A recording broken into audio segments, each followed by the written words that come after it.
guys, welcome to the channel, and as you've already seen from the title, this video is a conversation about a topic that's not only something that we cover on the channel and the website, but is something that I have been passionate about since I was 4 years old.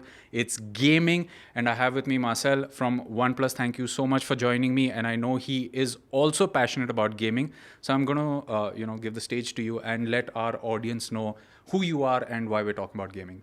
Okay, so I'm Marcel Campos. I'm the director for product strategy and gaming strategy at OnePlus. So I'm pretty much like focusing on bringing the gaming strategy inside our products. At the same time, how we create a strategy on our products to reach people in the right way and to explain who we are, what we do. Okay, now you have work experience for about 3 decades, and a lot of it has to do in some way or the other with gaming. So can you tell us a little bit about your passion for gaming, where it comes from? Yeah, I'm that old. Wow, dude. Like, if you look back in time, I believe the first time I start to have this kind of feelings on gaming and what is gaming, it starts with the Game Watch. You remember the Game Watch? Yes. From Nintendo? Like that small device that has only one game on it. Yes. And it's the first one with the LCD screens. Yes. But I don't have the Game Watch itself as the first one. I have the Casio version of it, and there's another one from Enken, which was an old brand, doesn't exist anymore. I still have those devices, which is crazy to have for so long. Yeah. But that's my first experience, and very interesting that my first experience with games was actually a mobile gaming device. But yes, was pretty much like that. Okay, and if I had to ask you, what's your first gaming memory? Or more importantly, what was the first game that made you a gamer? Maybe Pitfall or River Raid from Atari. Those are games that really catch my attention, and Atari 2600 was an amazing console. Just for our audience to know, these are games that came out in the late 70s, 1970s. So yeah, they're super old. And because I'm a Brazilian, right, they also delayed to arrive in Brazil. Like, they arrived really late. I think it was in the 82, 83, so something like that. And I remember going to the store and have like these piles of Ataris over there, and that was like a dream kind of thing for a kid like me. I love it. Yeah. And just to, how have you seen gaming evolve over the years from the early 80s till now? And let's make this question a little difficult. You can't talk about visuals because visuals have changed, that's obvious, but what else has changed in gaming according to you? Yeah, it's not about the graphics, right? Yeah. It's about the storytelling. It's always like that. Yeah. Well, it evolved a lot. It keep evolving. I believe that every 5 years you have a new generation. If you look back in time, it's always like that. There's something new, something that changes everything. In the same way that Doom changes everything. Yeah. Right? And keep changing if you think through. That's the original big change on the gaming developing side. Yeah. And visuals as well, but I cannot talk about visuals. I would say that the main change are batteries. Okay. Batteries are the main change. Okay. If you look backwards on the gaming history, right? Even that games that I mentioned, even if we talk about the Game Boy has like 4 AA batteries, right? Yeah. Like, but we play for how long? Like, I think it was 10 hours of gameplay, and they are not rechargeable. There is no rechargeable technology at that time. And no color screen, nothing. Just a green screen to ensure the battery doesn't die. And it wasn't about the visuals, right? It was about having fun, mobile fun, with you all the time. Very challenging for us, but probably that's why I still use contact lenses. But that's the thing, though. Like, it starts there, and batteries are evolving so much. People say, "Oh, batteries doesn't evolve that much." No, battery technology evolves so much along the years. Now you can play games that are very close in terms of experience on console games in your mobile phone. Yeah. And the battery lasts super long. Yeah. Like on our products, like we just launched the Nord 5 and the Nord CE. Those products, they have like around 6,000, 7,000 milliampere battery, which is crazily good. And you can play like for hours a game like BGMI. Yeah. That can demand a lot of your device, right? Yeah. And the battery keep going. So you can play for hours, way more than you should, to be honest. But that's the way it goes. Like, battery changes everything on gaming. You see many devices being born right now that are gaming oriented, and all because batteries, though. Yeah. So, I mean, you've already touched upon the point of my next question, which was going to be about gaming on smartphones and what you feel about this space. So, while batteries has, of course, made it possible for you to not only game for hours on your smartphone, how do you think gaming on smartphone has evolved from the time of, playing Snake, which was just this rudimentary 2D thing, to, on devices like OnePlus, which now give you more than 120 frames per second on BGMI? So, how have smartphones evolved for gaming? Yeah, it's crazy, right? Like the Nord, they have 144 hertz refresh rate. Games are evolving in the direction of giving the gamers, which is the more important, right? We gamers, we love to play games. We play games to have fun. And they evolve to give you more fun.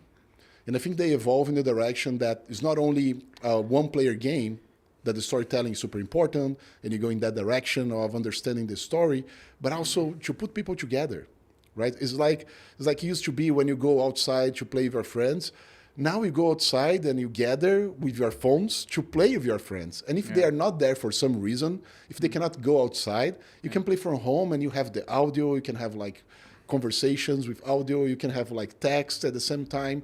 And that's something really unique. I think the best evolution on gaming is the fact that now you can combine the social factor of it inside the game itself. Pokemon Go. Yeah. Oh my God, right? But think about this, like BGMI is a good example, is probably the biggest example we have in India. Now you can combine that on your smartphone in a way that you never did before because you connect with people. It's so easy to connect on smartphones. Yeah. I think this is the biggest evolution if you look back. How we connect with friends. Yeah. If we look back even on the PC side, old PC gaming, if you do like online game PC, it was super hard to find the server and how you connect. And then you have to have a third-party software to, like talk to them. And now everything is integrated. Yeah. If you have a Facebook account, you connect the Facebook account on BGMI and then you connect your friends. Everything's so easy, so seamless. I think that's the biggest advantage is the way that the mobile gaming is evolving and gaming in general is evolving, that is so seamless with so much technology available that connect you together with your friends to have fun together. Yeah. I mean, I think you hit the nail on the head because historically speaking, there's always been sort of a divide between gamers, right? PC gamers have thought that because they have the most powerful hardware, they're the king of the hill. Console gamers have come second. Mobile gamers have usually been considered as, we don't count you in the gaming community. But I kind of disagree with that because I have a PC at home and I work from my PC and that can play games. If I'm on the couch with the kids and we want to play Mario Kart or, a racing game on the TV, the console is there. And when I'm out and about, I have such great experiences, diverse experiences on the smartphone. So, and since you've worked in the PC space and now the smartphone space, what is your opinion on this divide that's been there culturally amongst gamers? The console wars never ended, right? Yeah. Well, I think the biggest difference now, when you look back and we look where we are, is that there is this kind of mini clubs. Right? I have this console, so that's the console I love. I play on PC, so PC games are the best games. So you always find a justification where you are. But the crossover, when you have like games, titles, because that's the thing. You play the game, you play the software. Yeah. Right? If the game gives you fun, that's what matters. In the moment that the game doesn't give you fun, doesn't matter anymore. Yeah. You stop playing. You're not going to play something that doesn't give you fun. Yeah. So if you have fun with that title, and that title is on PC, or it is on a smartphone, or it is in a different device, it doesn't matter as long as you love it, as long as you have fun from it. Yeah. And I think that's the coolest thing that happened on the market, is the integration of the same titles playing together no matter where you are. Yeah. So if you come from PC, or if you're coming from the console, or if you're playing your smartphone, it doesn't matter now. Even the lines are being blurred. Yeah. Like, okay, you can have better graphics because they are bigger machines and they can have more hardware that we can give you like maybe more graphics, but you need also a bigger screen to see those graphics. And then if you are in a smartphone, the screen is a little bit smaller, but the game works in the same way and gives you fun in the same way. So I think that's the biggest thing that is happening in the past years that is killing that conversation of if you play here, if you play there, is better or worse. It's not about that anymore. It's about like having fun no matter where you are. Okay. Speaking of fun, we recently had a gaming activity that our audience was a part of where OnePlus devices performed really well when it came to gaming. Would you ever see a dedicated gaming smartphone coming from OnePlus, or do you always think of gaming to be as this add-on where the phone has to have the great camera, display for multi-purpose functions? Or can we ever look at a future where a dedicated gaming smartphone could be a thing once again? I know we're referring back to an age-old Nokia phone called the N-Gage, which cater to a gaming audience. Do you see a future like that? That was super weird, right? You have to talk like hold it sideways. I remember that one. That's the beginning, right, of a dedicated gaming phone. Yeah. Well, never say never, for sure. I don't want that to go back to me and chase me for the rest of my life. But what I can tell is like this. Everything we do on our devices, on OnePlus, comes from the community. We listen to the community very deeply, very close to them. Actually, I've never seen a brand that does so much research, at the same time, so much open to listen to the community. So what they say is the most important things to us. And what they say is pretty much like this. They want a phone that is good in gaming, but is a good phone as well. So you cannot compromise one to have the other. We are looking to have the best gaming experience in our devices. And we try to bring the hard part of it, which is the hardware and the software tuning, to a level that amplify the gaming experience. So we are way more concerned with the gaming experience itself than creating a dedicated gaming device. Yeah. Also, there's a lot of stigmas around that, and we don't want to go there.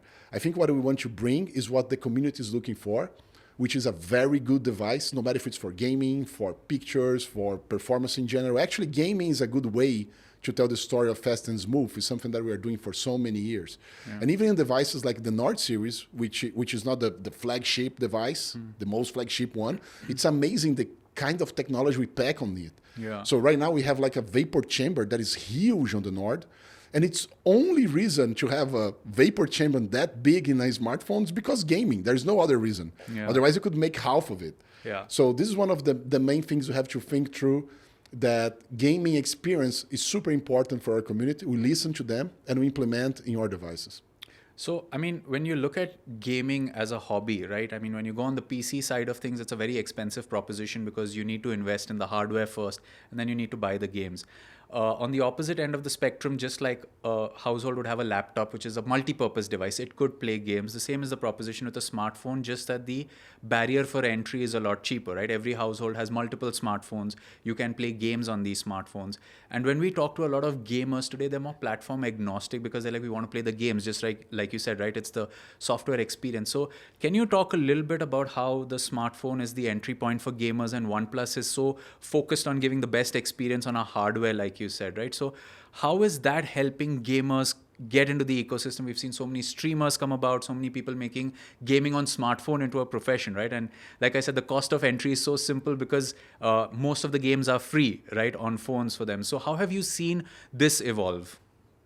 It's about the freemium, right? Yeah. You play for free, and if you want to go to an extra mile, then you have to get something else, right? Yeah. Sometimes, or even in BGMI, it's about cosmetics, right? It's not necessarily about progression. Correct. It's more. Sometimes it's more about the customization itself, which is cool, right? It's the same thing as like a fashion kind of clothes you want to wear just because you like that brand or something like that, or the way it looks. So it also applies on the psychologies of your brain and how you play the game and how you portray yourself and project yourself on the game. And I think games have that ability to project yourself into the action, whatever is happening over there. There's different kind of games, right? From Candy Crush to a game like BGMI that is quite immersive. You can have different kind of experiences, and the way you play with that will change. But I also think that games compete on the area of entertainment. Yeah. And when you look from games, like you're going to spend like how many hours playing? Like 2 hours? That's basically the length of a movie, right? Yeah. And a lot of people watch movies on their own devices. Like you can watch like a Netflix movie on your device for an hour and a half, 2 hours, and then you go do something else. But that's also entertainment. So playing a game is entertainment. Watching a movie is entertainment. Go to YouTube and watch different videos. It's entertainment. Read a book on your phone. It's entertainment. Yeah. So if you think through, I think gaming now is being more acceptable, not because more accessible, not because only the technology make those games viable, So you can play for that amount of time. You have a big battery. You have good experience with the SoC, the processors that are inside. You have amazing screen that can do a game like that for you without tiring your eyes. So all those things are there. Even on Nord 5, we have the 144 refresh rate, which is crazy to think that a device like that has this kind of screen with that powerful processor, which is a Snapdragon 8. Yeah. So this is crazy, right? But in the end, it's entertainment. And I think that's how we democratize entertainment, is when we bring all kinds of entertainment in one place that everybody has access to it, and it's affordable. So you can have it. You can have your fun. Okay. Do you ever see a future where we could have the Netflix of gaming on phones, like a subscription service for... I know there are some of them that do exist, but do you think that would make a variety of games more easily accessible to a wider audience? Or do you think the App Store right now is plenty populated with free games, and hardware like the OnePlus smartphones are capable enough to run almost anything that an App Store can throw at it? What's your opinion there? I think it's pretty much like this. Like, we have that already, right? Like, if you think about the cloud computing, the cloud gaming, that is very controversial in the beginning. And I think now Xbox has a way to deploy that. You see Xbox, the way they are going is really cool. Yeah. And you can play games from the Xbox store via cloud on your smartphone. Yeah. And then people say, oh, but when it's cloud, then you don't need the processing power. No, it's the other way around. When it's cloud, that means that you need more FPS. Yeah. And you need a screen that can match those FPS. So if you want to play 120 FPS, you need a screen that can do 120 FPS. If you want a very good sound quality, you need a good pair of speakers, and so on and so forward. Like, you need a lot of RAM to load part of that games on your phone, and that RAM has to be fast, so then you can have a good experience with cloud. So if cloud is a way, if cloud gaming is a way for the future to democratize even more gaming in different levels, like AAA games can be played through cloud gaming in your phone. Yeah. And that's amazing, right? You need a good device that can have a good connectivity, a good Wi-Fi, a good like 5G or 5.5G like we have in our phones. So this is really, really amazing to think through that gaming is evolving to that level and it's being really close to the people now, that you don't need to, like to sell one of your kidneys to play a game, like you can have services like that democratize gaming everywhere.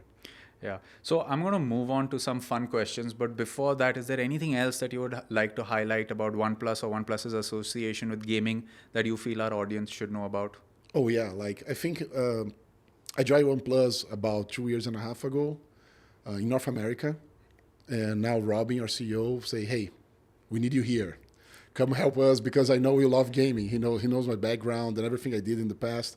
But the most interesting thing to me on OnePlus is the way we listen to the community. Yeah. I never seen a brand. I worked to many companies in those 30 years. I never see a brand that worries so much about people that are close to them, people who bought their products, people who care about the brand, that is not inside the company, that is not an employee, how close it is. And we decide to go back to gaming. Because we used to do gaming before. OnePlus used to do gaming before. The Dominate, like, is a good example. Yeah. Starts with the OnePlus 8, right? Yes. That's why it has this name in the beginning, but now it's something way bigger. So we are doing like campus tournaments. We are doing tournaments sponsorship with BGMI, which is great. Yeah. And we are sponsoring some esports teams as well. Yeah. So I think we are going back to that portion of gaming that we used to do a lot, and now we want to go back and do it again because gaming is growing. Yeah. It's growing in India, it's growing everywhere. But here in India, it's so special for us. And we start to listen way more of our community talking about gaming. We need to address that. Yeah. And I think that's something that OnePlus is really taking care of that. And I'm the living proof of that, being here now talking about gaming. Yeah, absolutely. And in all your years of gaming that you've seen, if Marcel from 30 years ago was to see where gaming technology or smartphone gaming technology is today, how do you think you'd react? My God. I don't think I would believe. I think it would be a dream. It would be something straight out of a movie. Like daydreaming, like, oh my God, I'm super high in something. I don't know. So a favorite piece of technology from a movie or a sci-fi show or a book that you think was a reality today? Minority Report. Oh, yes. That's no-brainer. Like, they predict all the touching devices, though. Without touching it. Yeah, without touching it. But if you think through, that's the inspiration for all the touching devices. Yeah. It's Minority Report. Yeah. It's something that Spielberg did really well. how to portray that idea, Yeah. and how that evolved for the VR and AR stuff as well Yeah. that we are seeing nowadays. Yeah. So one piece of gaming technology that really blew you away, and why? Okay, this is controversial. Do you remember the Nintendo VR system? Yes, yes, yes. All The red. big red one, yes. Have you yes. tried it? No, unfortunately, no. So don't try it. Yes, I've heard the stories. It's gonna make you sick. Yeah. But I can tell you, the experience was kind of crazy for the time. For I the think time. it was way ahead of the time. Yeah, A lot of things to be overcome. yeah, And if you think like what a kind of inspiration this give for the market today, yeah, it's crazy to think that that device, Yeah. so criticized, yeah, so like put it down because there's so many problems, right? yeah, Kind of set the path for the future of everything. yes. It's kind of crazy. It's still blowing my mind. I'm still looking for one to buy just to have it, but it's hard to find one that is still working. Yeah. I think that was probably a cornerstone for. I was invited to experience the HTC Vive, and it was with Half-Life Alyx.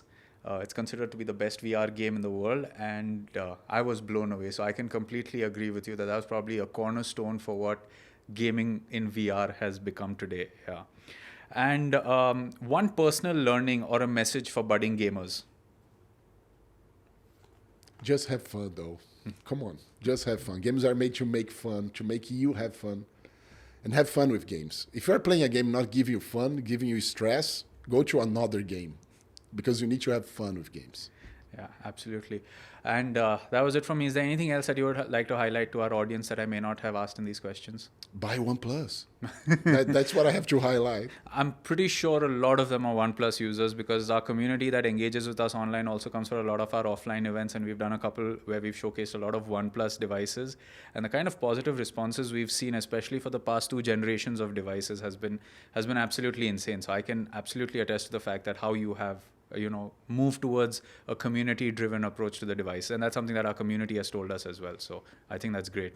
Yeah, I'm really glad with the direction we are taking, Yeah. and we have many surprises coming in the near future. I Tell hope us one everybody today. gonna love it. Exclusive. Oh, I will not leak from the top. No way. All right.